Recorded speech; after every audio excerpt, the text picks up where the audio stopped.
নমস্কাৰ বাতৰিলৈ স্বাগতম ষ্টুডিঅ'ত মই জয়ন্ত মাধৱ গোস্বামী টিংখঙত উপস্থিত বিজেপিৰ ৰাষ্ট্ৰীয় সভাপতি জেপি নাড্ডা টিংখঙত বিজেপিৰ প্ৰাৰ্থী বিমল বৰাৰ হৈ নিৰ্বাচনী প্ৰচাৰ অভিযান জেপি নাড্ডাৰ আৰু ইয়াৰ পিছতে তিতাবৰত হেমন্ত কলিতাৰ হৈ প্ৰচাৰ চলোৱাৰ পিছত আজি বিয়লি বিশ্বনাথৰ বিহালীত ৰঞ্জিত দত্তৰ হৈ চলাব প্ৰচাৰ কাইলৈ গুৱাহাটীত মুকলি কৰিব বিজেপিৰ নিৰ্বাচনী ইস্তাহাৰ এই মুহূৰ্তত আমি আগবঢ়াইছো পোনপটীয়া সম্প্ৰচাৰ জেপি নাড্ডাই প্ৰচাৰ অভিযান চলাইছে টিংখঙত উপস্থিত বিজেপিৰ ৰাষ্ট্ৰীয় সভাপতি জেপি নাড্ডা 188 करोड़ रुपए दिए तो वह भी हमारी सरकार ने दिए है।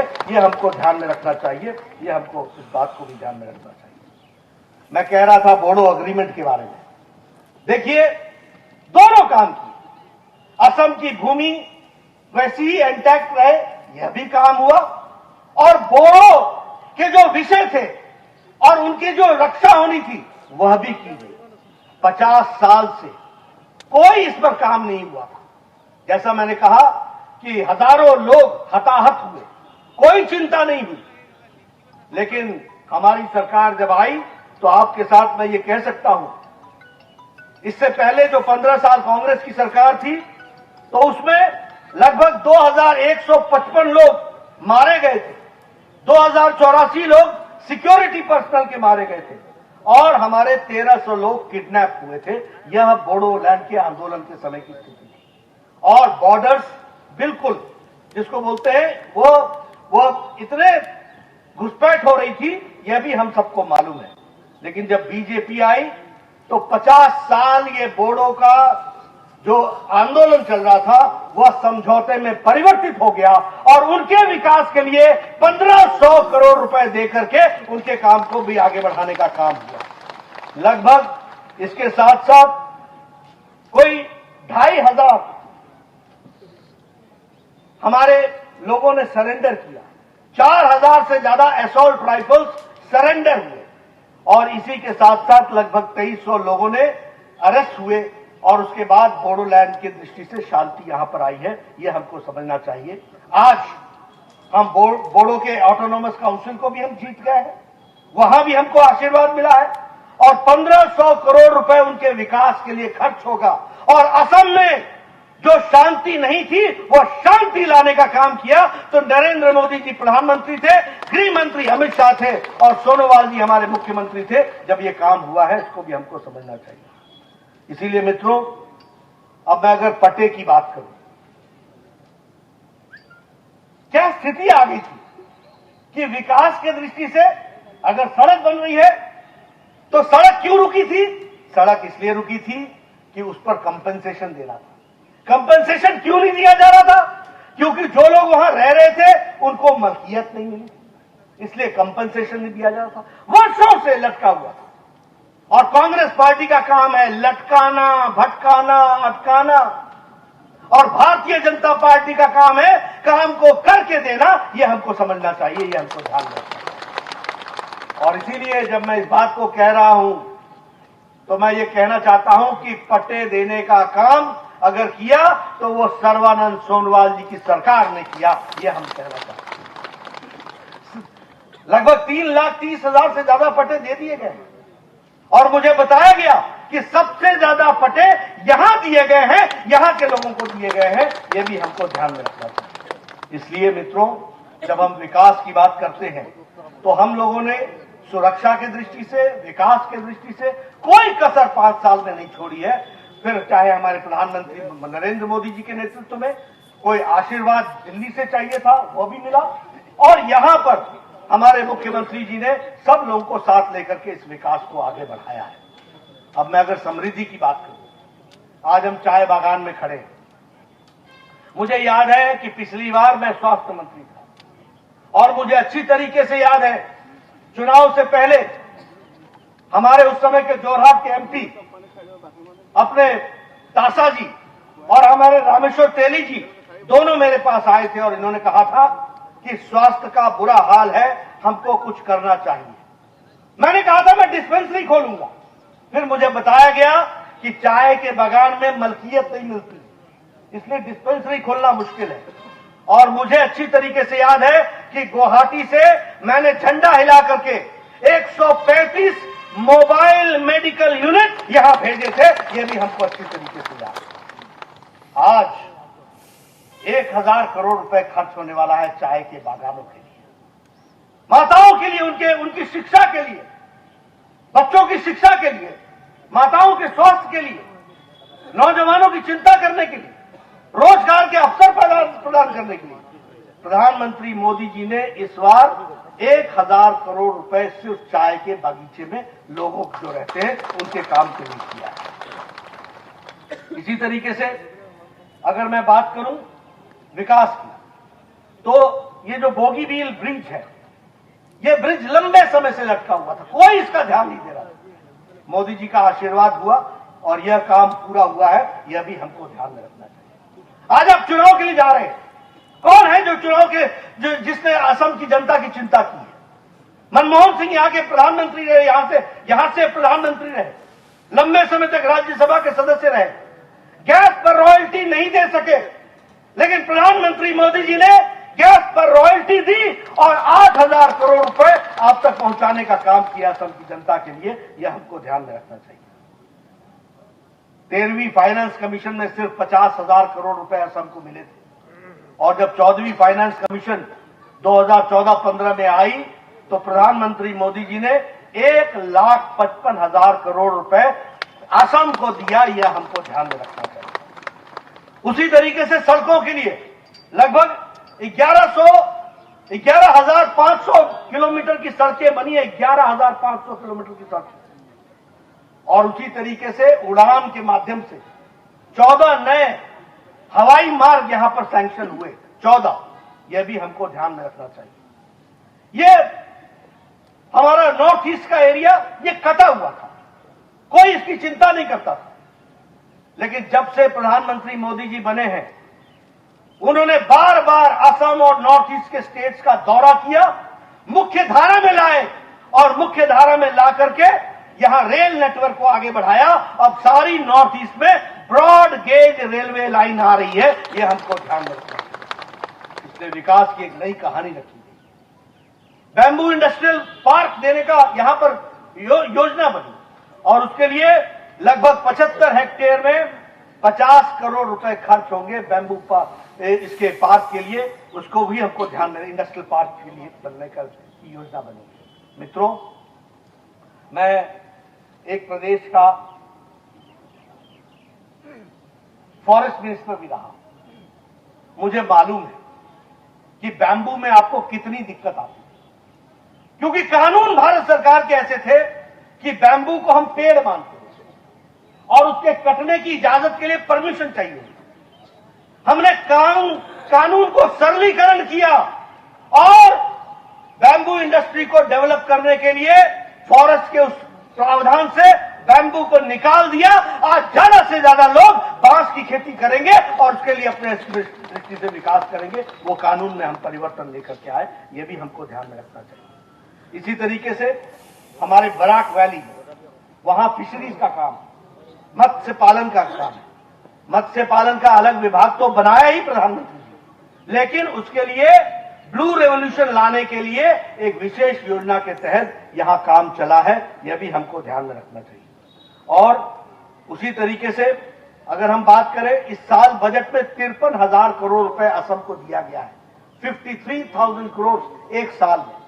35,000 करोड़ रुपए दिए गए हैं नेशनल हाईवे के लिए, और जैसा मैंने बताया कि 1,000 करोड़ रुपए दिया गया है सिर्फ और सिर्फ चाय के बागीचे के विकास के लिए और उन लोगों के विकास के लिए। मित्रों, इतना ही नहीं, गांव की तस्वीर और तकदीर बदली है पिछले 5 सालों में। फिर चाहे वो स्वच्छ भारत मिशन है, आज हम गौरव के साथ कह सकते हैं यही असम, यहां के गांव में ओपन डेफिकेशन फ्री नहीं था, आज 100% ओपन डेफिकेशन फ्री हो गया है। यह हमको समझना चाहिए। मित्रों, राजनीतिक दृष्टि से हमारे विरोधी कांग्रेस पार्टी वाले बोलते हैं मोदी जी क्या शौचालय की बात करते हैं, ये कोई काम है?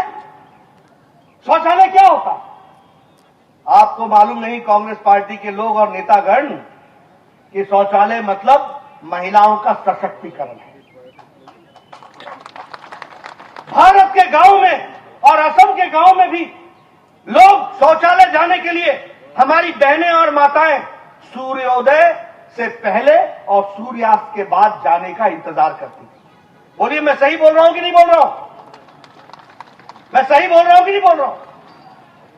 आज ये शौचालय बन गए, ये इज्जत घर है, ये महिलाओं को इज्जत देने का काम हुआ है और ये महिला सशक्तिकरण हुआ, इसको भी हमको समझना चाहिए। उसी तरीके से आयुष्मान भारत, कभी सोचा था कि हम लोग कभी गरीब लोगों के इलाज के लिए कोई काम कर सकेंगे? लेकिन हां, आज हम गौरव के साथ कह सकते हैं, पिछले 3 सालों में 1.5 करोड़ लोगों ने इसका लाभ उठाया है और लगभग 17,000 करोड़ रुपए आयुष्मान भारत में खर्च हुए। गांव में बिजली नहीं थी, घरों में बिजली नहीं थी, उजाला योजना, सौभाग्य योजना, इन सारी योजनाओं से आज बिजली पहुंचाई गई है।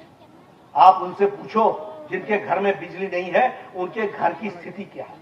जहां बिजली नहीं है वहां पढ़ाई नहीं, जहां बिजली नहीं है वहां विकास नहीं।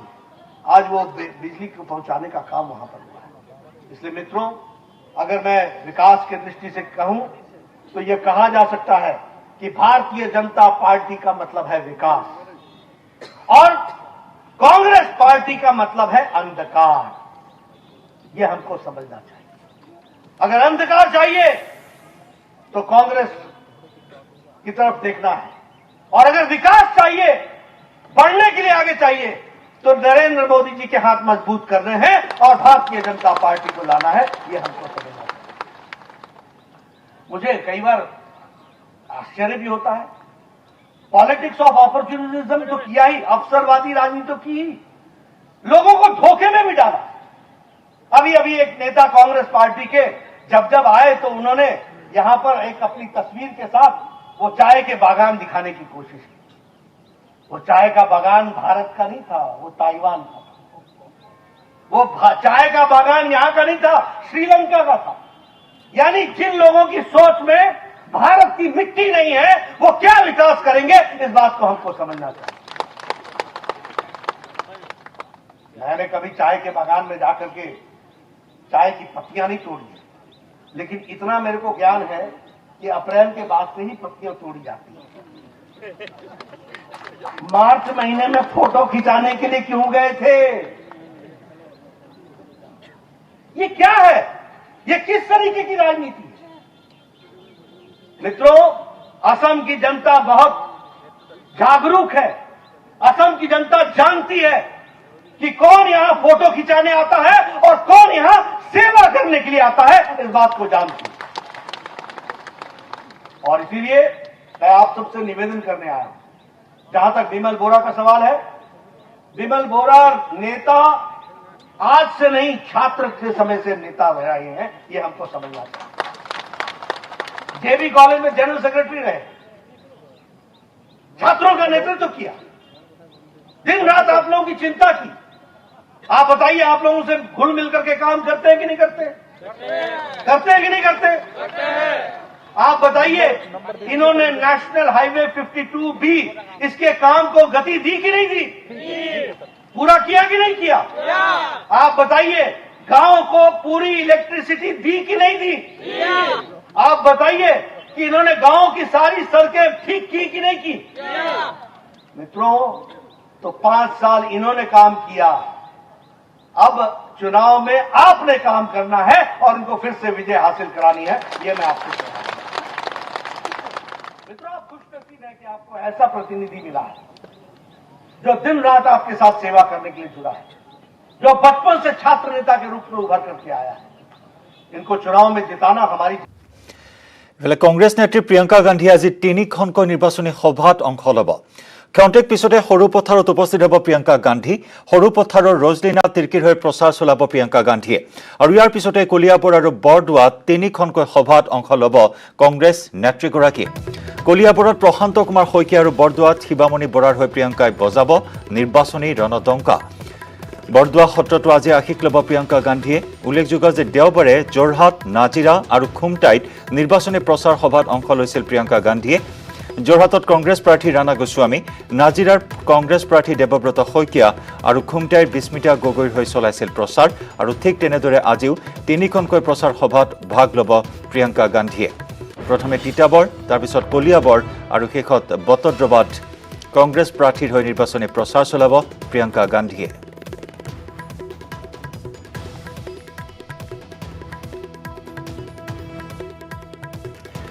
অসমত কংগ্ৰেছৰ উদ্ধাৰ অভিযানত নামি পৰিছে প্ৰিয়ংকা গান্ধী। ৰাহুল গান্ধী আৰু প্ৰিয়ংকা গান্ধীয়ে ধাৰাবাহিকভাৱে অসমলৈ আহিছে। এইখনৰ পিছত আনখনকৈ প্ৰচাৰ সভাত অংশগ্ৰহণ কৰিছে। ইয়াৰ পূৰ্বে প্ৰিয়ংকা গান্ধী আহিছিল বিশ্বনাথ তেজপুৰলৈ। আজি আকৌ এবাৰ তেওঁ নিৰ্বাচনী সভাত অংশগ্ৰহণ কৰিব। কালি যোৰহাট, খুমটাইত আৰু নাজিৰাত প্ৰচাৰ অভিযানত অংশ লৈছিল প্ৰিয়ংকা গান্ধীয়ে আৰু ঠিক তেনেদৰে আজিও তিনিগৰাকী প্ৰাৰ্থীৰ হৈ নিৰ্বাচনী প্ৰচাৰ অভিযান চলাব কংগ্ৰেছ নেত্ৰীগৰাকীয়ে।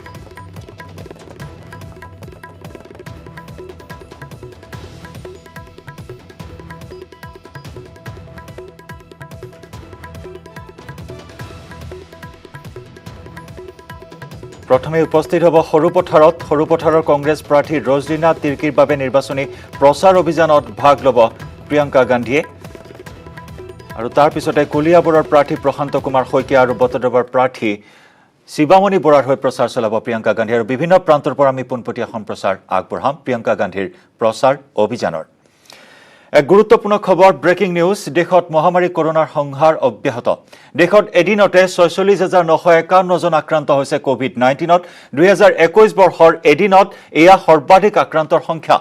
ভাৰতত বিগত ২৪ ঘণ্টাত ২১২ জন কৰোনা আক্ৰান্তৰ মৃত্যু হৈছে। মহাৰাষ্ট্ৰত এদিনত ৩০,৫৫৩ জন আক্ৰান্ত হৈছে কোভিড-19। দেওবাৰৰ দিনটোত সৰ্বাধিক আক্ৰান্ত হৈছে কোভিড-19। ৰাজ্যখনত ৯৯ জন কৰোনা আক্ৰান্তৰ মৃত্যু হৈছে। মুম্বাইত নতুনকৈ ৩,৭৭৯ জন আক্ৰান্ত হৈছে কোভিড-19। বিগত ২৪ ঘণ্টাত চহৰখনত ১০ জনকৈ লোকৰ প্ৰাণহানি হৈছে কোভিড-19ৰ চিকাৰ হৈ। এক উদ্বেগজনক খবৰ, ধাৰাবাহিকভাৱে দেশৰ বিভিন্ন প্ৰান্তত বৃদ্ধি পাইছে কোভিডৰ সংক্ৰমণ।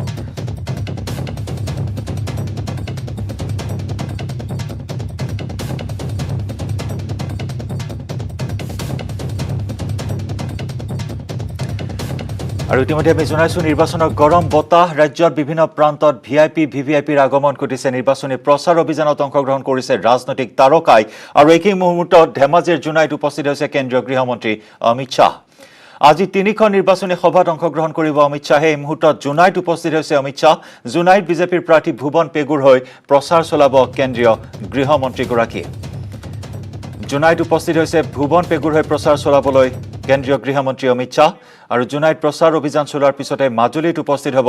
মাজুলীত মুখ্যমন্ত্ৰী সৰ্বানন্দ সোণোৱালৰ হৈ প্ৰচাৰ চলাব অমিত শ্বাহে আৰু বিয়লি ওদালগুৰিত UPPLৰ প্ৰাৰ্থী গোবিন্দ বসুমতাৰীৰ বাবে প্ৰচাৰ চলাব কেন্দ্ৰীয় গৃহমন্ত্ৰীগৰাকী। পোনপটীয়া সম্প্ৰচাৰ এই মুহূৰ্তত আমি দেখুৱাইছো। এয়া হেলিপেডত অৱতৰণ কৰিছে অমিত শ্বাহৰ হেলিকপ্টাৰ। একেদৰ বহুমূলীয়া ভাষণ আৰু বহুমূলীয়া বাণী আপোনালোকে সকলোৱে শুনিব বুলি মোৰ ফালৰ পৰা মই অনুৰোধ জনালো। লগতে মই